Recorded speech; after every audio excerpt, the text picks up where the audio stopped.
Finish with the taking the Patrick's.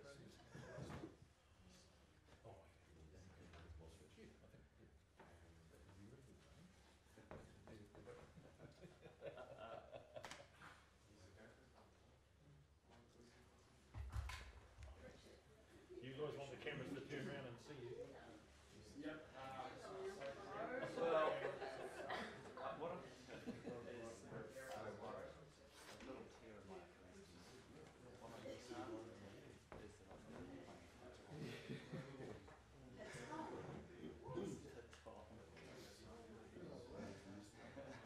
so my ball was just running off down the hill, so I raced after it.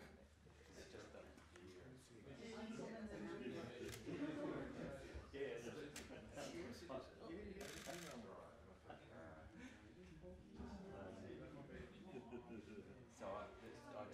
I got that yesterday, a couple of weeks probably. And is Tim's on the left or the right? What's that? Is Tim's gap on the left or the right leg? The right. Yeah, so Oh, yeah, it's the same. we're in good form. Yeah. On trend.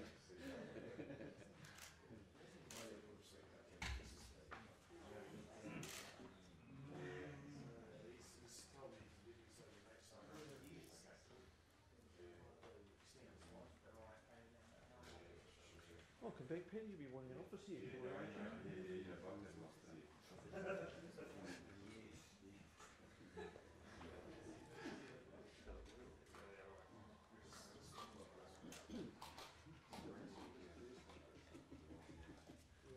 okay when he gets time.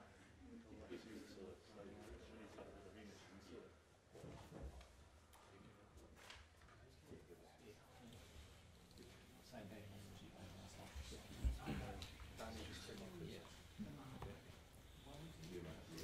Are we ready? Yep, we're ready. Kia ora tātou. Ko te mea tuatahi, ko nā whakamoimaraki ki te atua ko i te tīmatanga ko i te whakamuitonga. Nō reira, anō, koutou katoa, whatu naro te tangata toi tū te whenua. We see many people come and we see many people go. But the land will always remain. Nō reira, me noi tātou. Whakatakatahau ki te uru, whakatakatahau ki te tonga. Kia mā kina ki uta, kia mā taratara ki tai. Ihi ana te atākura, he teo, he hoka, he hauhu, ti hei, mauri ua. Kia ora tātou. Cease the winds from the west and cease the winds from the south. May there be a calm breeze, that's a calm breeze, over the sea and over the land. And may the tips of the dawn bring a beautiful day to us all. Nō reira, tēnā koutou. Kia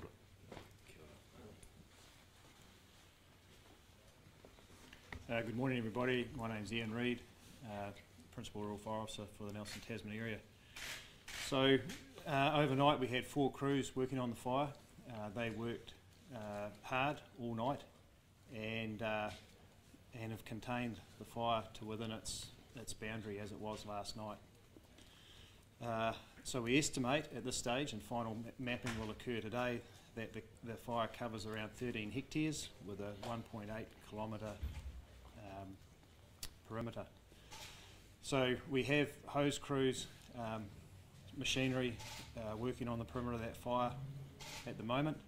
Last night there was some very strong wind gusts which tested them, but the line held and all is good. So we'll be continue to work on that perimeter today and then move our way in as we go. Helicopters will be on standby, not necessarily working on the job unless they're called in by the ground crews.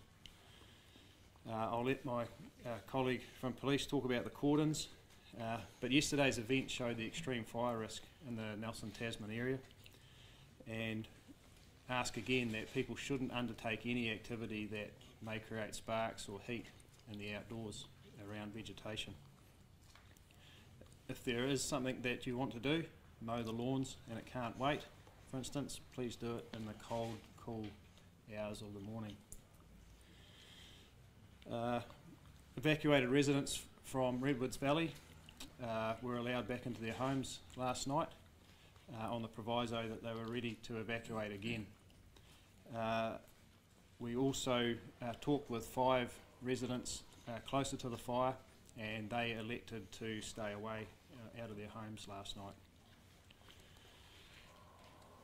So if people want more information, they can and continue to monitor the Tasman Marlborough area fire area Facebook page, which will also be shared on Civil Defence. Just urge people to remain vigilant. One of the secrets to getting this fire contained as fast as we did was the fact that it was reported early, and the fast work by our volunteers and our crews from the nearby Pigeon Valley Fire. So if you see smoke, dial 111. Thank you. Hand over to my colleague. Good morning. Just like to acknowledge the awesome work done by the fire service last night, right through the night. And I'd also like to show my appreciation to the residents that were evacuated. It's not a good time to be evacuated. I appreciate the inconvenience that it's been, and thank you for your support. Cordon will remain in place today on the Mootri Highway between Maisie Road and Old Coach Road. The reason for this is to allow fire service to work and be safe for their work while they address the fire. Thank you. Good morning, Roger Ball, Nelson Tasman Civil Defence Group Controller. The Civil Defence Emergency Management Group continues to work in support of fire and police to respond to the latest outbreak on the Mootri Hills. Just a few fast facts for you. So during the event, 97 properties were evacuated, 72 families registered with us either at the Civil Defence Centre in Richmond or over the phone, and 25 of those families came in person in the Civil Defence Centre in Richmond and received personal assistance. So the Civil Defence Centre in Richmond is now closed, but we are on standby and it will reopen at short notice if required.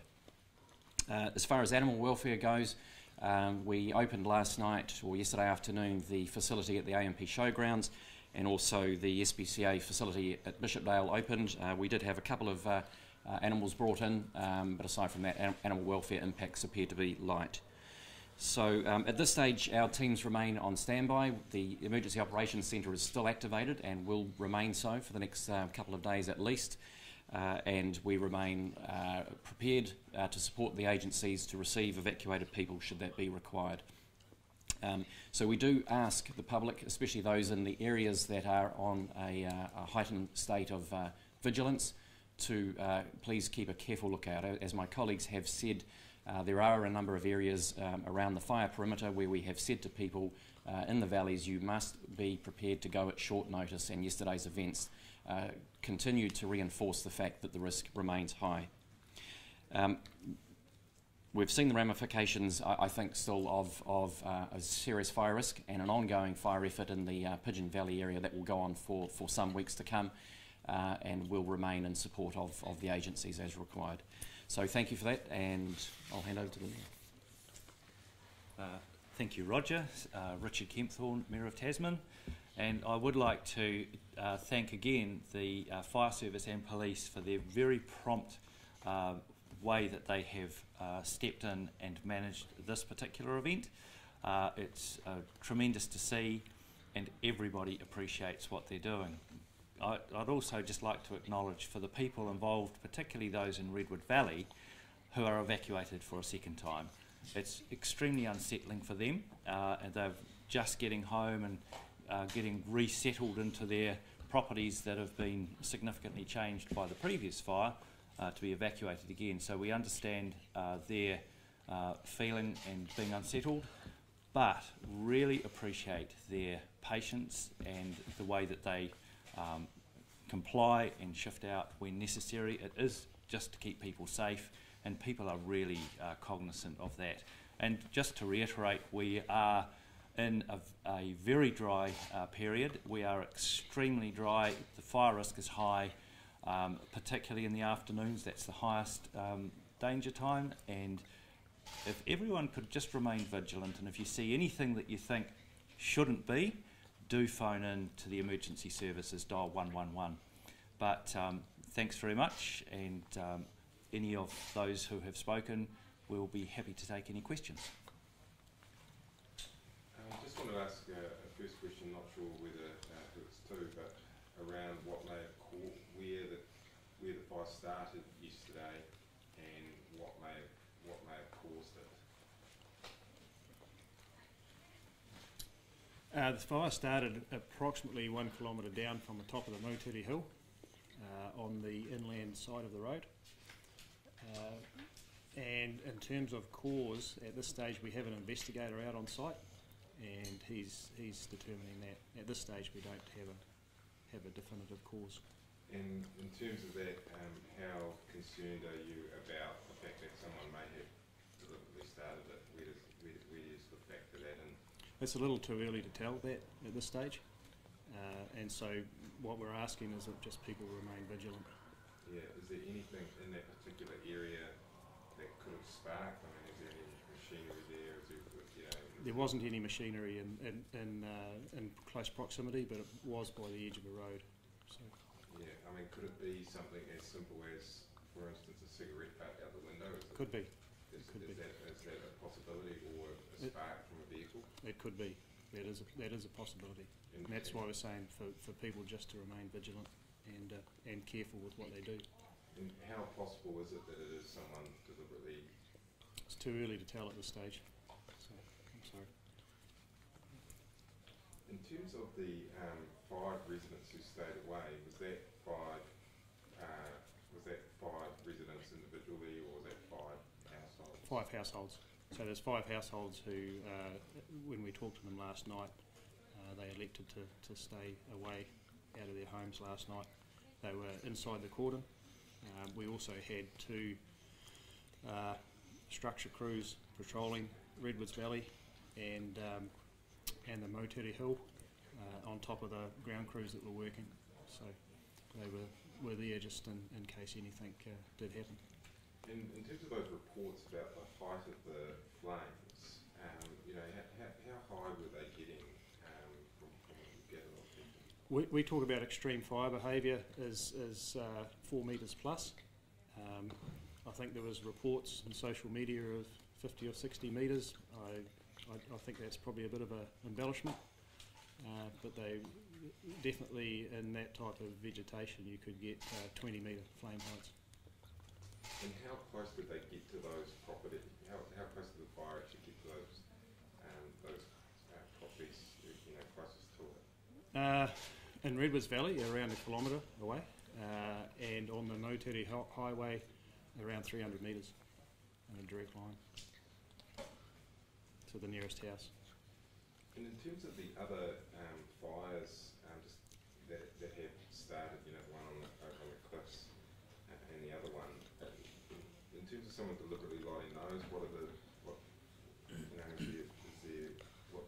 the chances of that?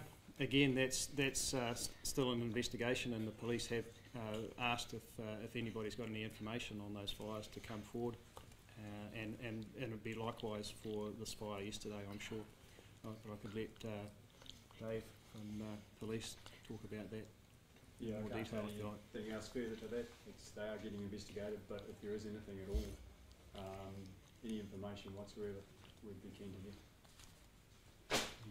Ian, can I ask why you're not using helicopters straight away today? Why they're just on standby? There's no active flames. The flame is knocked down. So essentially, we use helicopters to knock the flame down so that the ground crews can get in there. It's very difficult for a helicopter to actually put a fire out, particularly when it's burning deep. So the helicopters knock it down so the ground crews can get in there and do the hard work. So that's digging up those hot spots and cooling them down, or getting water into them down deep. And how crucial were those helicopters yesterday in getting quick containment on the fire? Very, very crucial. There was a few things in our favour as to why we caught it, but we had machines on there as soon as we could. So we had machines on standby, and at the height we had 6 machines there. And in terms of this extreme dry, will you keep helicopters on standby standby? Is that something you'd consider for the length of this drought? Yes, that's definitely in the planning. And just talking again about the use of machinery, are there any times of the day that you just blanket roll out to people when it comes to things like mowing their lawns? We talk about the fire day, so that's approximately from midday through to 6 o'clock in the evening. So if you can avoid doing any of those activities during that time, so before midday or after 6 o'clock, that's ideal. And some machinery, you don't actually notice the sparks until you do it at night. For instance, if you walk a bulldozer down the road, down a gravel road at night, and see the sparks fly off the tracks, that'll bring home to you exactly what the risk is there. We're talking about a community being vigilant. If people are seeing their neighbours or someone down the road in the middle of the day using some of this machinery, what's their best course of action? Go and talk to that neighbour, and if they have concerns, to give us a call. Definitely. Yeah. And where are you sourcing water for the fight? We are still sourcing water. We're using tankers for the fire yesterday. We used nearby ponds and also water sources that were established. So we're still drawing water out of our sources in Brightwater and closer to the fire. And did it have any effect in tackling the larger fire, the one that started in Pigeon Valley? We did pull some crews off the larger fire and put them onto the smaller fire, but we also brought out our volunteers who are there for initial attack, so once again they help save the day. And what about today? Will it be a similar sort of mix? Yes, today we've got a holding pattern on the Pigeon Valley fire, so we've got crews assigned to that, and we've also got a high number of crews, I think 5 in total, on the one on the Moteri Hill. So it's got a much smaller perimeter, as you can appreciate, than the larger fire. And you had bulldozers actually encircle it too last night? Yes, yeah, well that happened pretty much as soon as the fire started. The machinery was underway to get a fire break around it.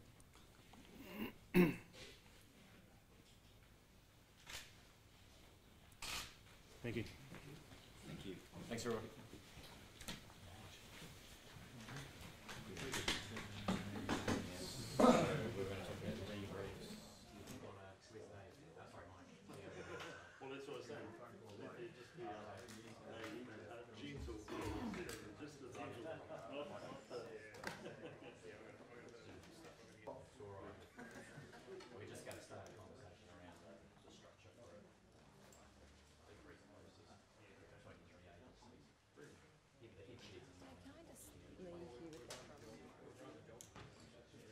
Hey mate, yep, that's all just wrapped up here. 5 cents per